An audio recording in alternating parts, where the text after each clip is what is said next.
شاہ Faisal town کے تحت باقاعدہ ایک آزاد فلسطین ریلی کا انعقاد کیا گیا۔ ریلی شاہ فیصل ٹاؤن سے برآمد ہوئی تو اسکول کے ننھے منھے طلباء و طالبات کی بڑی تعداد پاکستان کے سب سے لالی پرچم کے ساتھ باہر آتے ہیں۔ شاہ فیصل ٹاؤن سے مرکزی شاہراہ پر جہاں پر وہ بینرز اٹھائے ہوئے تھے، وہیں پر قابل احترام اساتذہ اکرام کی ایک بہت بڑی تعداد بھی شاہ فیصل ٹاؤن میں موجود تھی، جو کہ پلے کارڈز اٹھائی ہوئی تھی اور وہ بھی پھر شاہراہ کی طرف آتی ہیں، اور یقینی طور پر ان کا بھی مطالبہ آزاد فلسطین تھا۔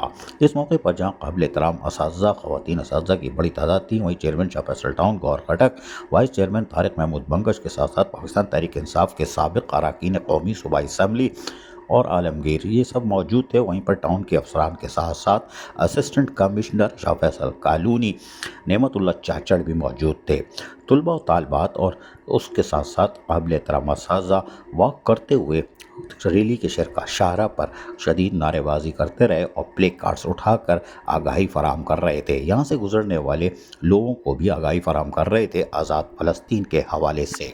بعد ازاں ریلی واک کرتی ہوئی 2 نمبر چورنگی پہنچتی ہے، جہاں پر یقینی طور پر وہاں خطابات کا سلسلہ بھی جاری رہا اور انہوں نے چیئرمین شاہ فیصل ٹاؤن گور خٹک وغیرہ نے باقاعدہ آزاد فلسطین کے حق میں خطابات کیے۔ ریلی کی قیادت ہم نے آپ کو بتایا کہ چیئرمین شاہ فیصل ٹاؤن گور خٹک، وائس چیئرمین طارق محمود بنگش اور پاکستان تحریک انصاف کے سابق اراکین قومی صوبائی اسمبلی نے کی۔ عزیز عارف، KBS بلدیاتی نیوز، کراچی۔